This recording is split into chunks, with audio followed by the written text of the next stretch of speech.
Uno siempre puede ver cómo fueron las cosas antes y cómo se pensaron y se dijeron las cosas antes, pero también hay maneras de ver cómo se sintieron y cómo se percibían individualmente las cosas antes, y de eso vamos a hablar hoy.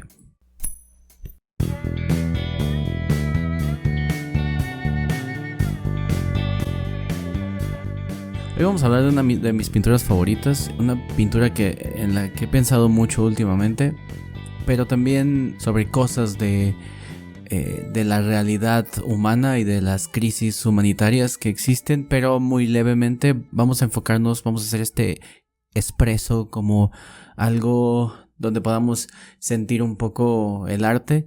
Naturalmente que no de la mano de lo que yo les diga, sino de lo que ustedes puedan percibir, y yo solo les voy a ayudar un poquito con qué se ve en la pintura.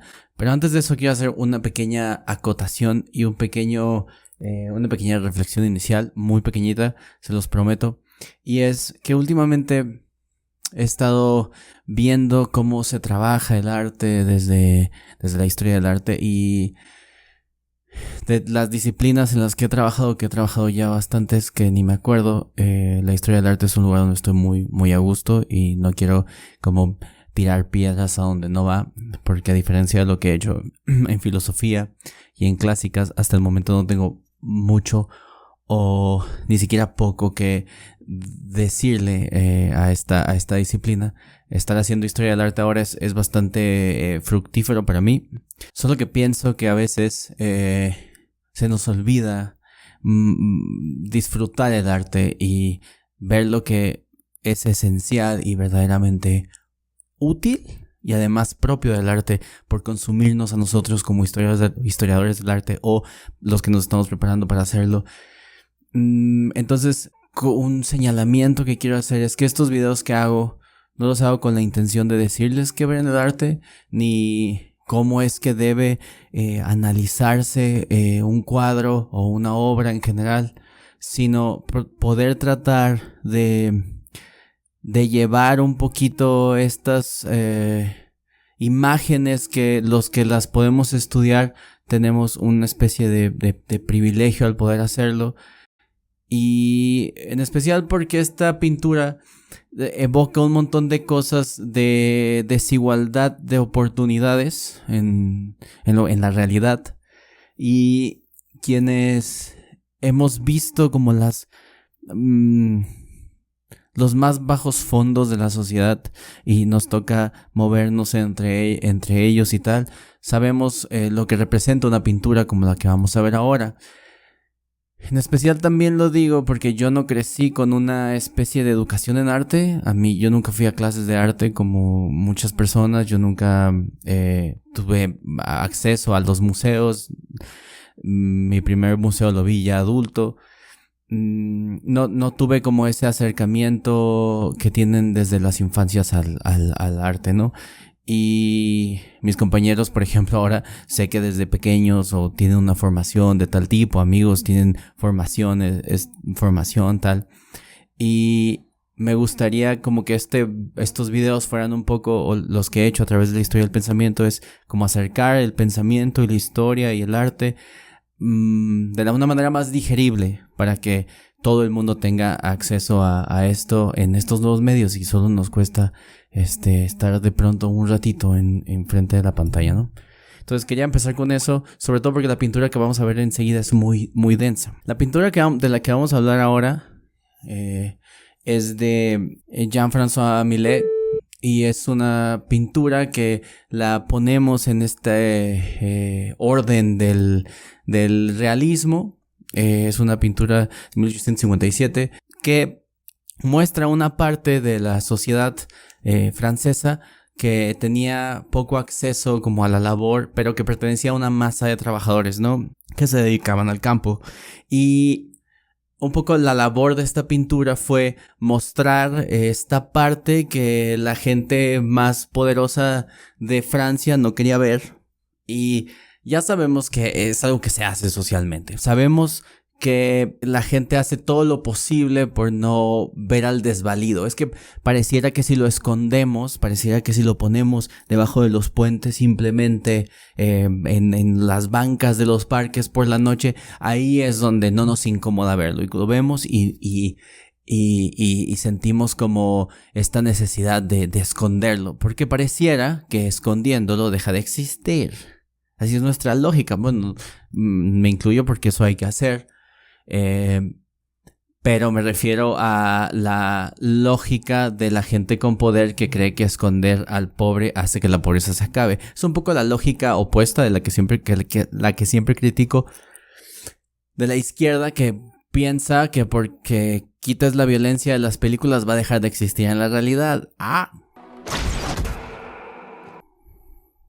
Es tonto, ¿no?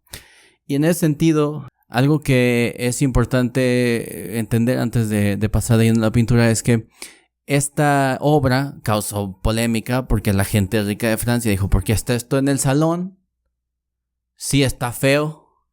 Si no es un mito griego, si no es algo que nos está contando una historia del pasado, más bien me está enseñando el último eslabón de la cadena de trabajadores que yo tengo. ¿Por qué me pones eso aquí? ¿No? Entonces vamos a ir viendo esto. Es una pintura que sí, de verdad, causó problemas para la gente.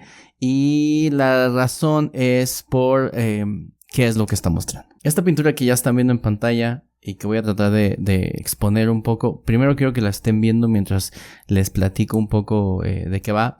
Se llama Las Espigadoras y era una especie como de el último eslabón en la cosecha de trigo. Y una vez que los trabajadores a lo largo de todo el día podían recoger la cosecha, quedaban un ratito después antes de que oscureciera, porque acuérdense que el alumbrado público pues es una cosa difícil en el campo, ¿no? Lo que se está mostrando aquí es entonces a estas mujeres que tienen una ventana antes de que llegue la oscuridad de la noche para recoger lo que los cosechadores y los campesinos dejaron y que se les olvidó recoger, como esas pequeñas, digamos, ramitas o varitas de trigo.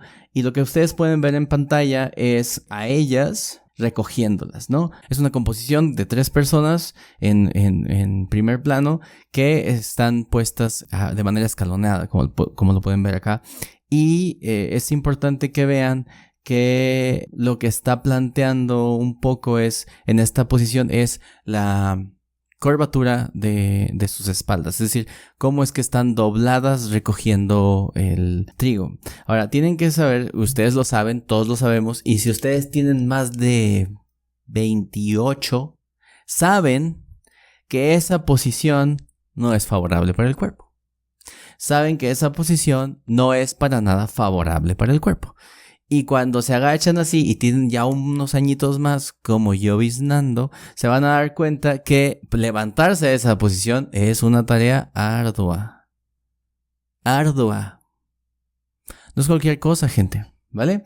Entonces, quiero que vean esto, como están puestas como en una especie como de línea donde están buscando atentamente y sus espaldas están dobladas. Y podemos ver el esfuerzo para levantarse o agacharse de la mujer que está del lado izquierdo de la pintura. Pueden ustedes ver cómo apenas está haciendo este movimiento diagonal de la espalda, que nos permite ver como el esfuerzo. Y lo que hacemos todos cuando nos agachamos, la manita en la rodilla. La rodillita aquí, que ya había marcado con negro, pero no se ve, entonces pues ahí vamos, ¿no? Entonces, vean ustedes, pues, en la rodilla, toda la expresión. Tenemos una expresión real de cómo es. Digo, naturalmente también tienen que pensar que son mujeres, que están grandes, que probablemente han tenido 7 hijos. Y es interesante porque están mostrando como este pedazo de realidad de su labor. Ahora, pensemos en esta labor. ¿Es igual a un mendigo? No, es un trabajo, ¿no? Y el problema con esto es que su trabajo depende apenas de buscar, exige mucha cuestión física, no nada más estas formas de la espalda, sino prestar atención, el uso de la mano, estar buscando, poner mucha atención. Y como ustedes pueden ver, estamos viendo una luz como de atardecer. La luz de atardecer nos dice que ya está empezando a ser tarde, ¿no? Nos dice que ya no les queda mucho tiempo, tienen que apurarse, tienen que hacerlo rápido. Y como ustedes pueden ver, lo mucho que están recogiendo no es necesariamente un bultote, dude. Ahora, ¿por qué no es un bultote lo que están recogiendo? Ustedes lo van a ver si ponen atención en la parte de atrás de la pintura, la que le voy a hacer zoom en este momento. Como los trabajadores, los campesinos, los que ya se encargaron de hacer, digamos, la labor pesada del día, están por acá y aquí están cargando un carro. Aquí podemos ver mujeres que están llevando un puño de este trigo. Y lo que es interesante también es cómo todo se está planeando ya. Vean esto como este es el momento en el que todos los que están acá atrás, todos los que están en esta línea de acá, ya acabaron su labor. Están terminando, se llevaron lo mucho o lo poco, quedan unos montecitos por aquí. Pero en realidad lo que está pasando es que ellos ya se van, ellos ya terminaron su labor. Y en este sentido es cuando vemos cómo el trabajo de ellas comienza apenas. Pero su ganancia va a ser mínima y su trabajo está dependiendo de cuánto los otros hayan hecho mal su trabajo. ¿Sí? Entonces, de una línea de trabajadores, de una línea de una línea de trabajo pesado, de una línea de trabajo que tiene que hacer una labor muy pesada, ellos están más abajo todavía. Es decir, si estamos pensando en una especie como de clases, ellos son los que están abajo de los que están abajo. Vean esto porque lo que nos está enseñando un poco Millet es cómo ese trabajo es un trabajo, pero no lo está poniendo con el sufrimiento de, digamos, de la no dignificación de ese trabajo. Es decir, lo está dignificando, está diciendo, está mostrando cómo no está poniendo como algo trágico necesariamente. Está poniendo solo la situación, pero en la situación tú puedes ver lo que es peligroso o lo que es dañino y además lo cansado que es. Y además lo poco valioso que tiene para el sistema este trabajo. Y eso es más importante que ponerle algo sumamente trágico. Alguna vez trabajamos más a fondo esta corriente y vimos los picadores de piedra. Y en los picapiedras. Y en esta vimos cómo había como una fuerza. Es un poco de la misma intención en esta pintura. Pero en esta pintura tiene un poco más la delicadeza de cómo están en el trabajo, digamos, más bajo que podían tener, pero al mismo tiempo se están dedicando a él. Entonces no existe solo como, están sufriendo y tal, sino el sufrimiento o la pena o el problema de este trabajo está en el trabajo mismo, no en cuanto sufren. Habrá cuadros después que quizá manejemos como Los talladores del piso, que es una pintura donde se ve como la fuerza del hombre tratando de lijar un piso de madera, ¿no? Pero ya iremos para allá. Ahora, ¿cómo podemos ver esta representación de clases dentro del cuadro? Porque parecía que me estoy inventando todo. Y lo cierto es que, revisando un poco la historia, tanto de la pintura como de cómo funcionaba esta cosa del campo en Francia, te das cuenta de que esto es un documento histórico. Hay que pensar en las pinturas también como documentos, ¿no? Sobre todo cuando intentan ser realistas, como esta. Y algo que es interesante, importante y además muy bueno de ver y que nos ayuda a comprobar esto es este personaje. Les voy a hacer zoom y se lo señalo. Es este personaje que ustedes ven marcado es alguien que está en caballo, para empezar. Y podemos hacer una revisión muy rápida y ver cómo los únicos otros caballos que están, no sé si de la izquierda también está en un caballo. Ajá. Pero en específico, podemos ver cómo aparentemente está señalando algo, está dando una orden y existe una separación física entre las espigadoras y los trabajadores que están enfrente, que parecen ser también unos trabajadores del último turno. Y podemos ver cómo en general están separados y están dando instrucciones como para ponerlos fuera del mismo grupo.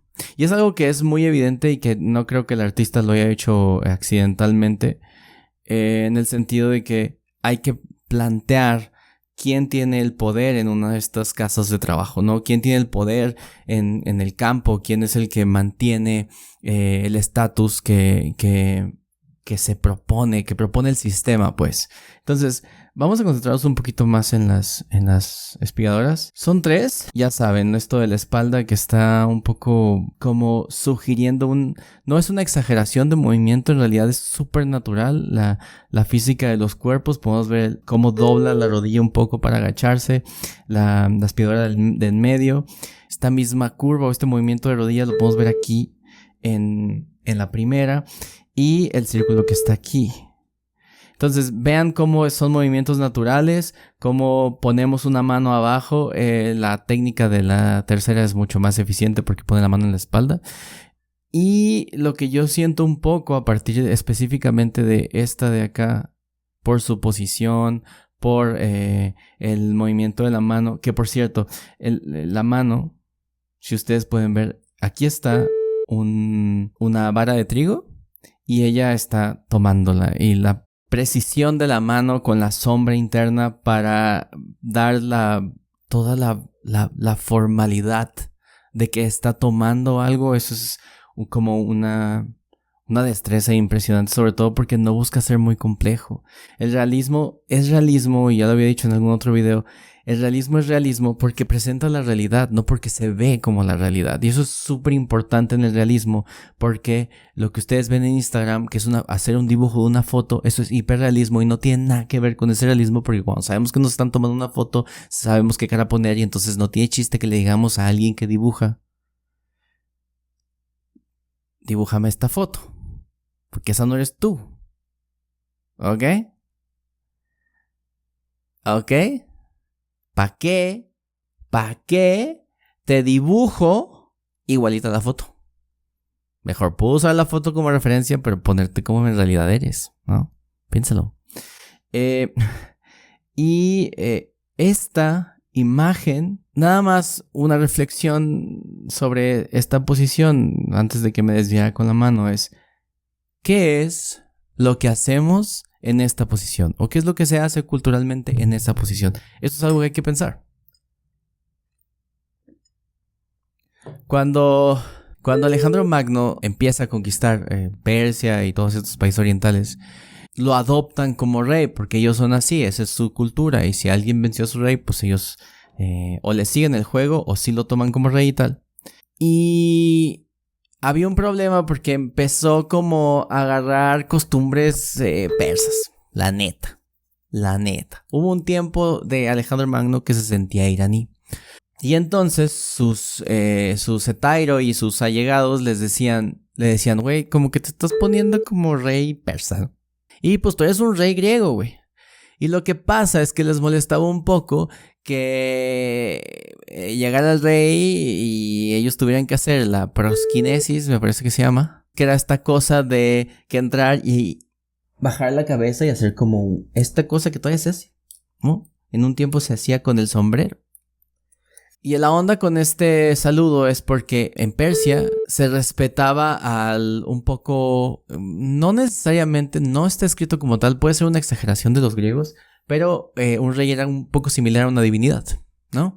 Y entonces al hacer este saludo que era para los dioses, pues se lo hacías al rey. Y entonces los griegos no querían hacer eso con Alejandro Magno, ¿no? Entonces desde entonces y desde mucho antes existe la idea de que agachar la cabeza frente a alguien, y cada vez de una forma más exagerada, si ustedes están en una orquesta o están en el teatro, saben que al final van a tener que agacharse. Y así, ¿no? Y luego se agachan a los músicos. Y así, ¿no? Y entonces esta como posición de reverencia es súper impactante si ves la pintura como lo que es, como una imagen realista. En realidad sí son las espigadoras y sí hacían eso, y el movimiento es muy natural, pero si tú ves la mano atrás y si tú ves como la posición de agachado de las 3, están haciendo una especie como de sumisión. Y a mí me parece medio extraño, quizá alguien sí lo dijo, yo revisé un par de artículos y nadie se atreve a decir que las morras están haciendo esto. ¿Sí ven? O sea, están haciendo un bending, como cuando te quitas el sombrero, como cuando saludas y eres de Oriente, ¿no? Entonces pónganse las pilas porque todos estos movimientos, todas estas implicaciones que hace la pintura son para mostrar algo. Y no me parece que sea gratuito que estén en esa posición por más que ese sea su trabajo. Más bien, esa pintura, la selección de ese trabajo es importante para dar a entender la diferencia y la desigualdad y la pobreza que existía en la Francia de ese tiempo, güey. No necesariamente es solo copiar la imagen de cómo es que trabajaban unas personas. También es importante mostrar por medio de pequeños símbolos como estos cuál es la posición de ellos en un mundo donde hay mucha gente comiendo bien. Y esto es importante porque Milén no nació con dinero y creció en el campo. Y le tocó ver estas cosas y todos, como dije al principio, los que crecen viendo estas cosas, a la gente que batalla, crecen con una sensibilidad diferente. Que al grado de cuando empiezan a tener cosas, empiezan a darse cuenta de estas situaciones y lastimosamente se venden a algún partido o se venden a alguna ideología o se venden a algún grupo y entonces todo vale chorizo porque lo que menos hacen es ayudar a esa gente que los vio crecer. Entonces entiendas esta pintura como esa reflexión que se hace sobre esa labor que nadie voltea a ver, esa labor que va a ser la más baja, no importa de qué, no importa si es en la ciudad, no importa si es en una empresa, no importa si es en una escuela, siempre va a haber una especie de jerarquía, y no quiero decir que la jerarquía esté mal y quien haya trabajado para hacer algo está muy bien, pero no es lo importante pensar cuánto se hace de trabajo para llegar a algún lado, sino qué tan equitativos somos con la distribución de las labores de las personas y por qué valoramos más a alguien que es el hijo de alguien, por qué un puesto nos hace valorarlo más como persona. Está bien si lo valoramos más como herramienta de producción, como líder, como dirigente, como jefe. Pero ¿por qué y en qué caso esa persona que es dirigente es más persona que esos que llegan al final del turno para dejarles limpio el edificio para los que llegan a las 6 de la mañana? ¿Sí ven? Esa reflexión de pensamiento, esa reflexión social es algo que está en las obras del realismo, y esas obras del realismo van a mostrarnos como documento cómo es que se veía y cómo es que alguien con la sensibilidad para hacer una pintura tan hermosa como esto daba cuenta de cómo era la sociedad de su tiempo y por qué se atreve a alguien a poner en un salón donde se ponen morras encueradas con el pretexto de que son diosas. ¿Cómo se atreve a ponerlo para mostrarle a la gente, dude, así vive la gente a la que no quieres ver, la realidad a la que no quieres ver, la realidad que no quieres oler, la realidad que no quieres comer, la realidad que está ahí, que nos negamos a ver? Y lo he pensado últimamente porque quizá he estado demasiado imbuido en el privilegio de que te paguen por hacer lo que te gusta, y que es algo que te gusta porque aunque llegó tarde, tuviste la oportunidad de encontrarlo. Es muy fácil, güey, es muy fácil disfrutar el arte. Es mucho más fácil trabajarlo. Es mucho más fácil decir que te dedicas a la historia del arte. Es mucho más fácil inventarte que investigas para que el gobierno te pague por ver cuadritos todo el día, que esperar a la tarde para ir al campo y acabarte la vista buscando varitas de trigo y agarrar apenas un puño y sacarle un poco de ganancia a eso. Toda la gente que hace cosas académicas o no, pero que obtiene un beneficio verdadero. Y no me refiero al dinero, sino la capacidad de reflexionar sobre qué está haciendo, qué está pensando, qué está pasando en el país, y no tiene que preocuparse por que llegue la hora de levantar unas cuantas espigas. Toda esa gente cree que el reflexionar es suficiente. Cree que hacer como que importa cómo vive la gente es suficiente. Y creo que el problema es que cuando se dan cuenta de cómo vive la gente, prefieren escribir un ensayo que tratar de hacer que la gente salga de ahí. Y me parece que es estúpido pensar que un artículo o que un posicionamiento político va a hacer que la gente como las espigadoras salgan de donde están. Porque al mismo tiempo les tememos porque son los otros. Y creo que muchas veces cuando alguien no quiere salir de donde está, aunque sea una situación peligrosa o una situación difícil, quizá es porque no sabe que hay otras formas. Quizá es porque no sabe que hay otras posibilidades. Y quizá es porque no tiene el privilegio que tienen otros para hacer como que su trabajo analizando una pintura, revisando un texto, analizando la situación política del país, ¿no? No tienen esas herramientas para decir, güey, hay otra cosa.